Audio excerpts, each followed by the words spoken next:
Alright, check this out. Leica ZM11.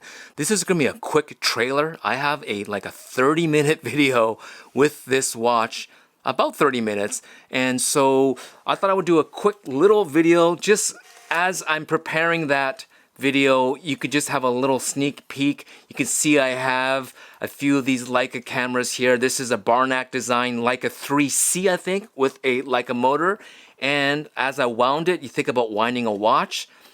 This is a precise mechanical tool, well engineered, and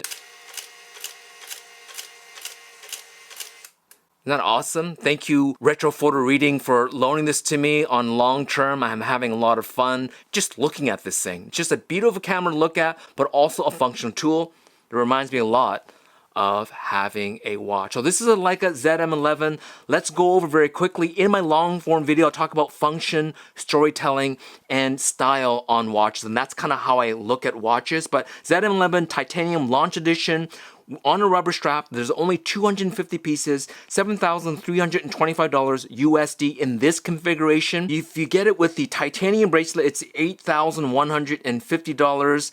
And there are other combinations. There's 3 different dial choices. There's the red here, there's a blue, as well as a coffee. Strap options, rubber, metal, and Cordura canvas, and as well as the option of stainless steel and titanium. But for this version, it only comes in titanium. Grade 5 titanium, 61 grams for the case only, so it's nice and light. 100-meter waterproof with a screw-down crown, double dome, sapphire crystal, single dome on the back. I'll show you here. And just a beautiful looking movement here, made by Chronode, 35 joules. It's a 4 hertz or 8 beats per second movement with 60 hours of power reserve with the chronometer type accuracy of -4 + 6 seconds. Has been super accurate. There is lume on here, grade A lume, Swiss lume, but because of the markers, really nice.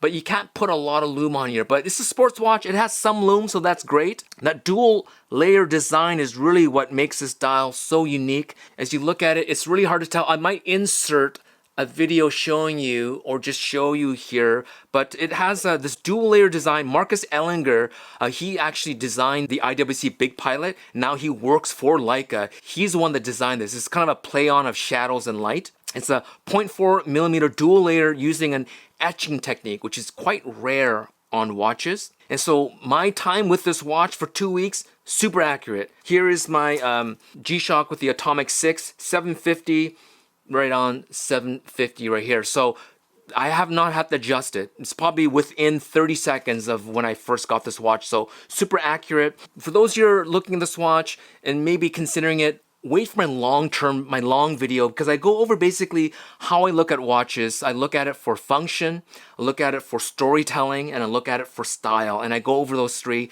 The 4th one I mentioned is something I have in fact, in my notes, I'll show you my notes here. In my notes, I actually separated market value has no value to me. I actually made sure that this 4th point doesn't even touch the 3 points that I really, really value, which is function, storytelling, and style. I don't care about market value. So if those of you are maybe even thinking about this watch and want to know what my argument is for, wait for my long-term video. But just a nice kind of if you think about Porsche design, back in 1972, Porsche design, F.A. Porsche, who was the grandson of the founder of Porsche, he designed the 911. He was a great designer, started Porsche Design as a separate company, and his first watch in 1972, can you imagine at the height of the Swiss watch industry, a car brand deciding to make watches? I'm sure some people kind of looked sideways and thought, why would a car manufacturer make watches? You know, cars are brutish, they use up fuel, there's no elegance in these things. Leave watchmaking to us, and yet 50 years later, we look at Porsche design and their design of watches. They're beautiful. And so Leica has put a great team together to help design, engineer, and manufacture these watches. And they're doing it right.